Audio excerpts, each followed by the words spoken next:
కడప జిల్లా దూరు మండలం ఇడమడక గ్రామంలో 50 కుటుంబాలు తెదేపా పార్టీలో నేడు పుట్టా సుధాకర్ యాదవ్ సమక్షంలో చేరారు. ఈ కార్యక్రమంలో మండల అధ్యక్షులు బోరెడ్డి వెంకటరమణారెడ్డి, సర్పంచ్ నరసమ్మ, ముద్దం వెంకటేశ్వర్లు, ముద్దం వెంకటరమణ, పుట్టా ప్రభాకర్, తాటి శ్రీనివాసులు తదితరులు పాల్గొన్నారు. ఇడమడక గ్రామం నుంచి లక్ష్మీనారాయణ, గుత్తి భూపతి గారు, చీరల పెద్ద వెంకట సుబ్బయ్య, చీరల నరసింహయ్య, చీరల ఈశ్వరయ్య, వీటితో పాటు ఇంకా చాలామంది ఈరోజు మా పార్టీ శుభ సందర్భంగా వారి కృతజ్ఞత అభినందనలు తెలియజేసుకుంటున్నాం. అదే రకంగా ఈ కార్యక్రమం వచ్చినటువంటి మన పార్టీ కార్యకర్తలకు ఇప్పుడు చూస్తుంటే రాజకీయాలు ఎలా అంటే ఒక దుర్మార్గమైన రాజకీయాలు ఉన్నాయి.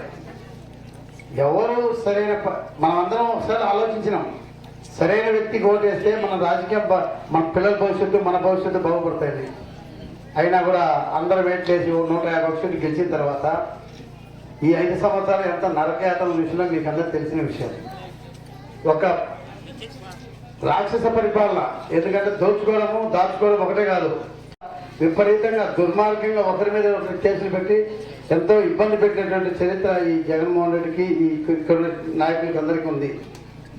ఈరోజు ఎక్కడ చూసినా కూడా ఈ పరిపాలన చూసిన తర్వాత ఏ గ్రామంలో పోయి కూడా తండోపతండాలుగా వస్తున్నారు, తెలుగుదేశం పార్టీ చేరుతున్నారు. ఎందుకంటే ఈ పరిపాలన చూసి అన్ని వస్తువులు ఒక రేటు కాదు, అన్ని రేట్లు పెంచేశారు. కరెంటు రేటు దగ్గర నుంచి, బస్సు రేటు దగ్గర నుంచి ఒకటి కాదు ప్రతి వస్తువు రేటు పెంచేసిండు. పెంచి మనకే బటన్ అని చెప్పేసి మన మీద బటన్ నొక్కి డబ్బులు వేస్తాను.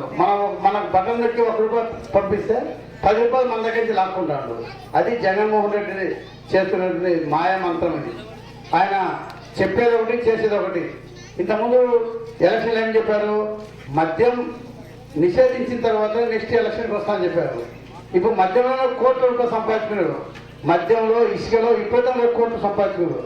అది కనపడేది కాదు, కనపడకుండా సంపాదించేశారు. ఏ రకంగా అంటే ₹50 మద్యాన్ని తీసుకుని ₹200 పెంచారు. అది మా ₹50 మంచి మద్యం అనేది తీసుకున్నప్పుడు నాసిరిక మద్యం పెంచారు ₹200. దానికంతా ₹150 లాక్కుంటారు. ఎవరి దగ్గర నుంచి, మన దగ్గర నుంచి లాగేది. అదే రకంగా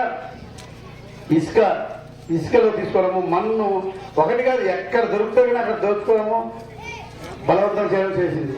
ఇవన్నీ ప్రజలు గమనించి ఆలోచిస్తున్నారు.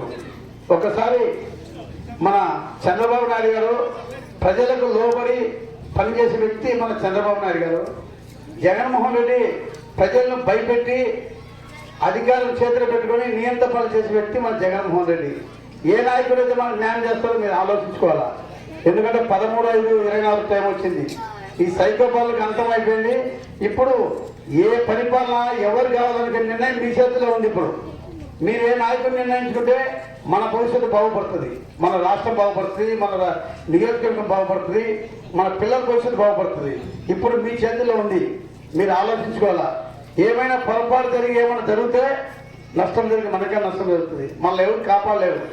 ఒక్కసారి మీ దగ్గర ఉన్న ఆయుధం అంటే ఓటు, ఆ ఓటును సరైన నాయకుడిని వేసుకోలేకపోతే కదా మళ్ళీ 5 సంవత్సరాలు మళ్ళీ తిరిగి ఆ ఓటు వేసే అవకాశం మనకు రాదు. ఆ 5 సంవత్సరాలు, ఈ 5 సంవత్సరాలు ఎంత నష్టపోయామో నెక్స్ట్ పొరపాటు జరిగితే అంతకని ఇంతకన్నా ఎక్కువ నష్టపోతాం. మీరందరూ బాగా గమనించి ఆలోచించుకొని ఓటు వేయాల్సిందిగా మిమ్మల్ని అందరూ కోరుకుంటున్నా.